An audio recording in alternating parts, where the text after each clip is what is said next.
Hey guys, Tom Shue here, also known as AK Freak on some of the forums and stuff.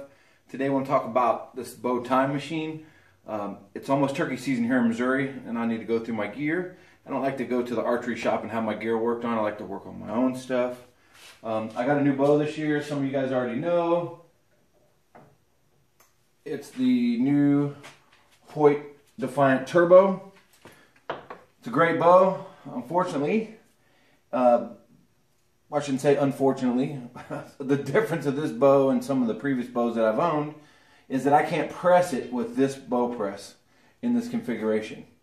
This is beyond parallel technology. Instead of the limbs being straight across, they're beyond parallel, which means that these arms here, they're loaded. They've got an arch to them. And that if you try to press them, basically squeeze these things together, what's going to happen is, with standard press, it's going to just shoot the bow out of the press. So there's only like an easy press with the fingers that Hoyt recommends that you use to press these new beyond parallel limbs. However, I've already got a bow time machine which I like a lot. So I called up the owner, Jim, and let him know my predicament and told him that I had one of the earlier models of his bow time machine. And I noticed that there was a bracket on the side that's basically a big steel plate that's threaded. And could we make something that would keep the bow from spitting out and maybe make some new fingers? And that's exactly what he did.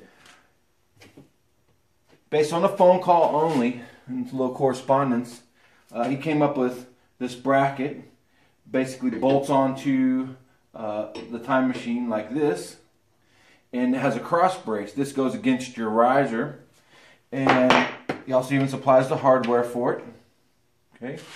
And 4 new fingers. You can see that these are considerably larger than the previous fingers. Once they're bolted in, they stick out probably a couple more inches. Anyways, so you get 4 fingers, a bracket, 2 cap screws, and I don't even know what you call it. We're going to call it a tension bar. Makes it hold tension against the riser so it can't spit out the back. So let's get this stuff installed and see how it works. Alright, so let's go ahead and press this 2016 Hoyt Defaint Turbo. Alright. So basically this thing's pretty easy. It's got a little handle that runs on the gear. Raise it up so everything's out of the way.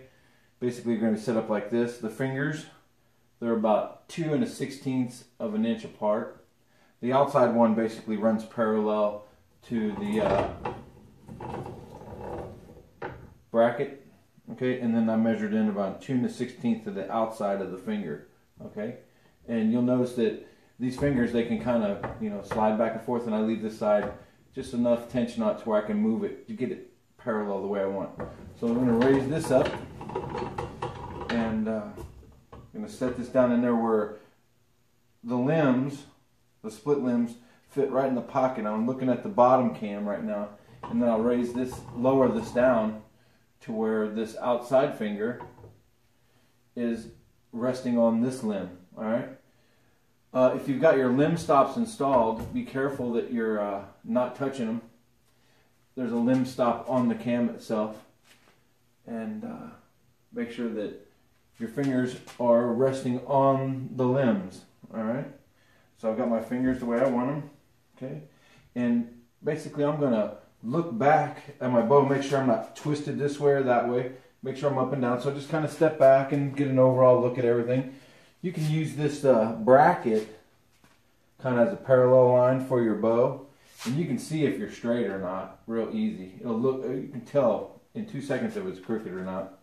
So basically get everything set up the way you want as far as your fingers are concerned. Okay, and then loosen up this T-handle and pull it back against the limb and tighten it down.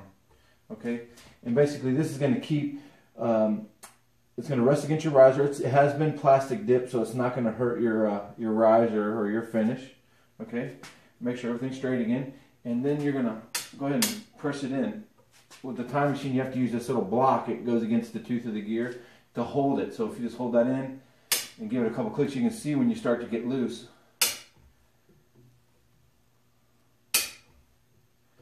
do one more. Alright, that's pretty loose. I could adjust the peep at that point. Alright, so now we're off. I could pull my cables off and yoke tune or change my strings if I needed to, or whatever I wanted to do. This bow is pressed. Okay. Make sure that when you're putting it back in, to put tension on the string so it doesn't derail. So basically pull back. And if you just push forward on the handle a little bit, that block will drop out. Pull tension on the back and let the handle loose. And your bow has been pressed.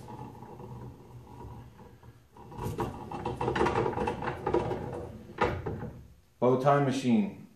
Working on a 2016 Hoyt Defaint Turbo. Alright, thanks for watching.